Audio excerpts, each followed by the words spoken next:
ಇವತ್ತಿನ ದಿನ 2 ಥರದ ಮೊಟ್ಟೆ ರೆಸಿಪಿಗಳನ್ನ ಮಾಡೋದು ತೋರಿಸ್ತಾ ಇದ್ದೀನಿ.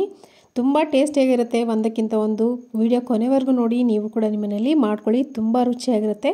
ಸೊ ಬನ್ನಿ ಹೇಗೆ ಮಾಡೋದು ನೋಡೋಣ. ಒಂದು ಆಥೆಂಟಿಕ್ ಟೇಸ್ಟಲ್ಲಿ ಎಗ್ ಬಿರಿಯಾನಿ ಹೇಗೆ ಮಾಡೋದು ಅಂತ ತೋರಿಸ್ತಾ ಇದ್ದೀನಿ. ಇದನ್ನು ನೀವೇನಾದರೂ ಮಾಡ್ಕೊಂಡ್ರೆ ಪದೇ ಪದೇ ಇದನ್ನೇ ಮಾಡ್ತೀರಾ, ಅಷ್ಟು ರುಚಿಯಾಗಿರುತ್ತೆ. ವಿಡಿಯೋ ಕೊನೆವರೆಗೂ ನೋಡಿ, ನೀವು ಕೂಡ ನಿಮ್ಮಲ್ಲಿ ಮಾಡ್ಕೊಳ್ಳಿ.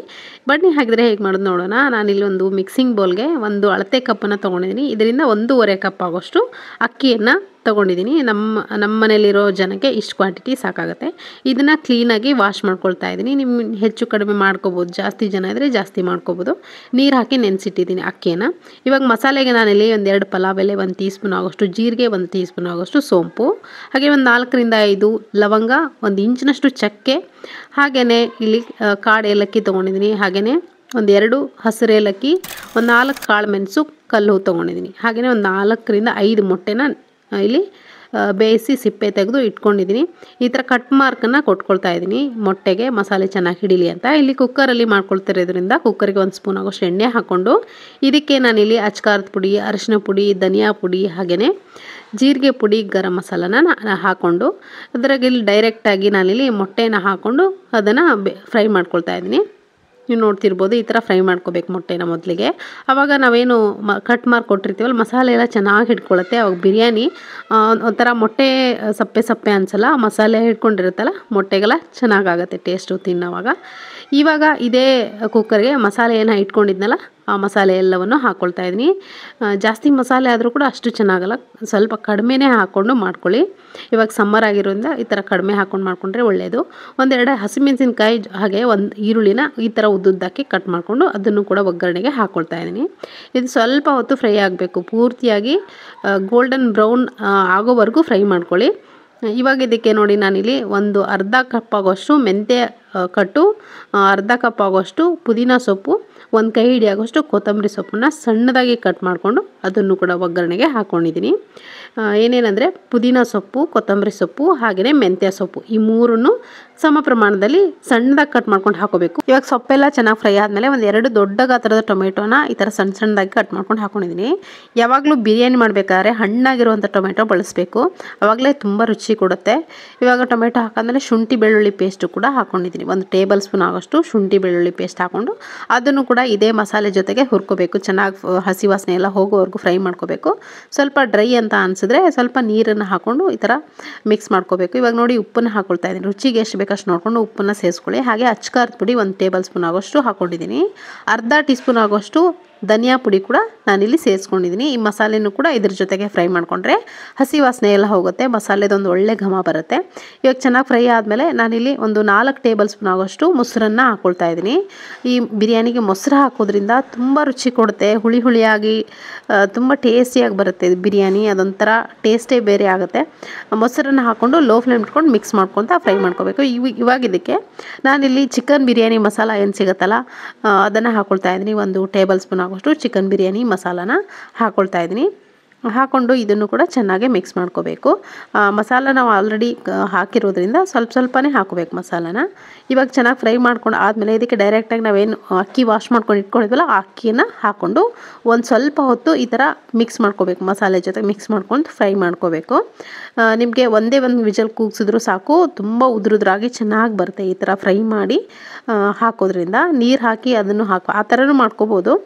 ಆ ಥರ ಆದರೆ ಸಾಫ್ಟ್ ಆಗುತ್ತೆ, ಆಮೇಲೆ ಉದುರುದ್ರು ಆಗಲ್ಲ.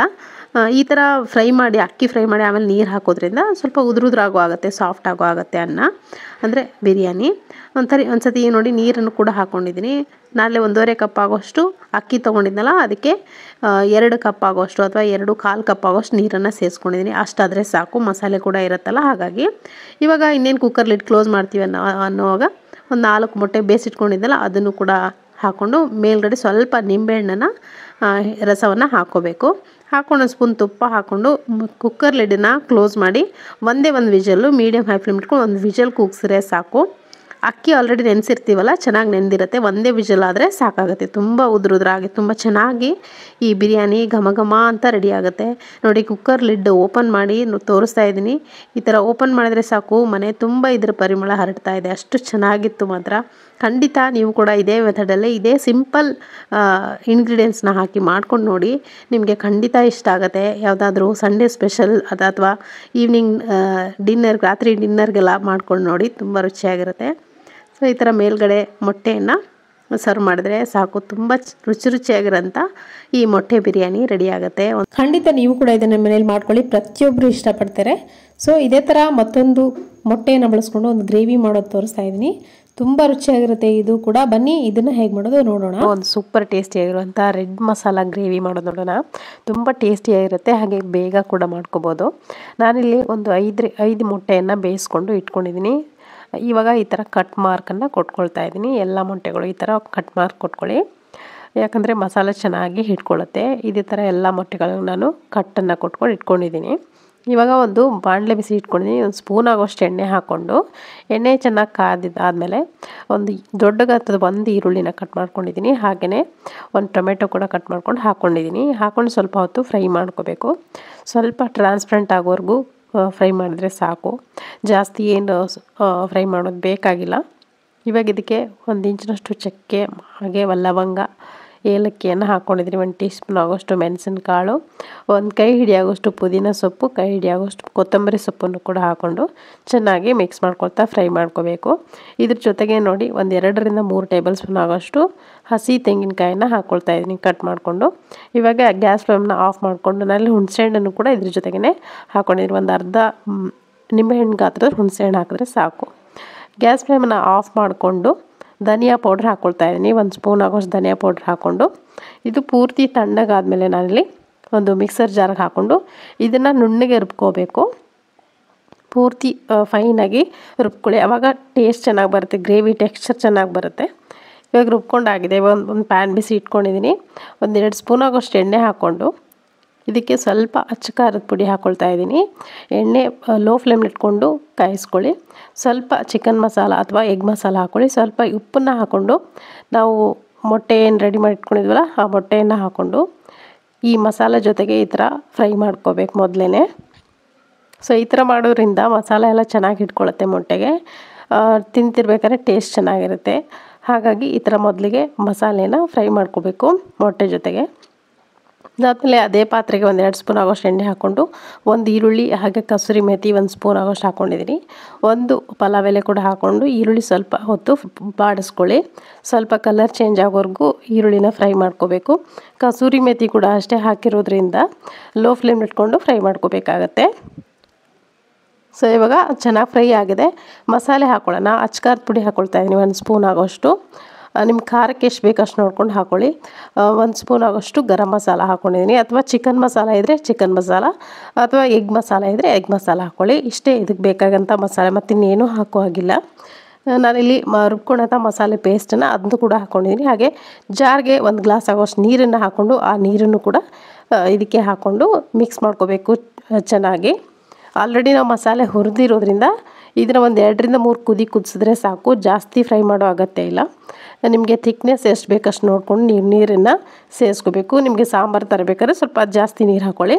ನಾನಿಲ್ಲಿ ಸೆಮಿ ಗ್ರೇವಿ ಮಾಡ್ಕೊಳ್ತಿರೋದ್ರೆ ಸ್ವಲ್ಪ ನೀರು ಹಾಕ್ಕೊಂಡು ಮುಚ್ಚಿ ಎಣ್ಣೆ ಬಿಡೋ ಥರ ಫ್ರೈ ಮಾಡ್ಕೊಂಡಿದ್ದೀನಿ, ಇನ್ನು ನೋಡ್ತಿರ್ಬೋದು. ಸೊ ಇವಾಗ ಕ್ಲೀನಾಗಿ ಮಿಕ್ಸ್ ಮಾಡ್ಕೊಳ್ತಾ ಇದ್ದೀನಿ. ಈ ಟೈಮಲ್ಲಿ ಸ್ವಲ್ಪ ರುಚಿಗೆ ಎಷ್ಟು ಬೇಕಷ್ಟು ನೋಡಿಕೊಂಡು ಉಪ್ಪನ್ನು ಸೇರಿಸ್ಕೊಂಡಿದ್ದೀನಿ. ಉಪ್ಪು ಹಾಕ್ಕೊಂಡು ಚೆನ್ನಾಗಿ ಮಿಕ್ಸ್ ಮಾಡಿಕೊಂಡು ನೋಡಿ, 1 ಕುದಿ ಕುದಿಸಿದ್ರೆ ಮೇಲ್ಗಡೆ ಎಣ್ಣೆ ಏನು ಬಿಟ್ಕೊಳ್ತಾ ಹೋಗುತ್ತಲ್ಲ, ಆವಾಗ ಈ ಗ್ರೇವಿ ರೆಡಿ ಆಗಿದೆ ಅಂತ ಅರ್ಥ. ಇದಕ್ಕೆ ನಾವು ಆವಾಗಲೇ ಫ್ರೈ ಮಾಡಿ ಇಟ್ಕೊಂಡಿದ್ವಲ್ಲ ಮೊಟ್ಟೆನ, ಅದನ್ನು ಡೈರೆಕ್ಟಾಗಿ ಸೇರಿಸ್ಬಿಡಿ. ನಾನಿಲ್ಲಿ ಗ್ರೇವಿಗೆ ಮೊಟ್ಟೆನ ಹಾಕ್ತಾಯಿಲ್ಲ, ಜಸ್ಟ್ ನಾನು ಸರ್ವ್ ಮಾಡ್ಕೊಳ್ಳೋಕ್ಕೋಸ್ಕರ ಹಾಗೆ ಇಟ್ಕೊಂಡಿದ್ದೀನಿ. ನೋಡ್ತಿರ್ಬೋದು ಇವಾಗ ಗ್ರೇವಿ ಚೆನ್ನಾಗಿ ಟೇಸ್ಟಿಯಾಗಿ ರೆಡಿಯಾಗಿದೆ. ಇವಾಗ ಒಂದು ಪ್ಲೇಟ್ಗೆ ನಾನಿಲ್ಲಿ ಸರ್ವ್ ಮಾಡ್ಕೊಳ್ತಿರೋದ್ರಿಂದ ಮೊದಲಿಗೆ ಗ್ರೇವಿಯನ್ನು ಹಾಕ್ಕೊಳ್ತಾ ಇದ್ದೀನಿ. ಗ್ರೇವಿ ಹಾಕ್ಕೊಂಡು ಅದ್ರ ಮೇಲ್ಗಡೆ ನಾನಿಲ್ಲಿ ಮೊಟ್ಟೆಯನ್ನು ಪ್ಲೇಸ್ ಮಾಡ್ಕೊತೀನಿ. ಜಸ್ಟ್ ನಾನು ಸರ್ವಿಂಗ್ಗೋಸ್ಕರ ಈ ಥರ ಮಾಡ್ತಾಯಿದ್ದೀನಿ. ನೀವು ಡೈರೆಕ್ಟಾಗಿ ಗ್ರೇವಿಗೆ ಈ ಮೊಟ್ಟೆಯನ್ನು ಹಾಕ್ಕೊಂಡು ಮಿಕ್ಸ್ ಮಾಡ್ಕೊಂಡ್ರೆ ಆಯಿತು. ಇವಾಗ ಪ್ಲೇಟ್ಗೆ ಸರ್ವ್ ಮಾಡ್ಕೊಂಡಿದ್ದೀನಿ. ಮೇಲ್ಗಡೆ ಸ್ವಲ್ಪ ಕೊತ್ತಂಬರಿ ಸೊಪ್ಪನ್ನು ಹಾಕ್ಕೊಂಡು ಸರ್ವ್ ಮಾಡಿದ್ರೆ ಆಯಿತು. ಟೇಸ್ಟಿಯಾಗಿರುವಂಥ ರೆಡ್ ಕಲರ್ದು ಎಗ್ ಗ್ರೇವಿ ರೆಡಿಯಾಗಿದೆ. ಖಂಡಿತ ನೀವು ಕೂಡ ಇದನ್ನು ಮಾಡಿಕೊಂಡು ಹೇಗಿತ್ತು ಅಂತ ಅಭಿಪ್ರಾಯ ತಿಳಿಸಿ. Thank you.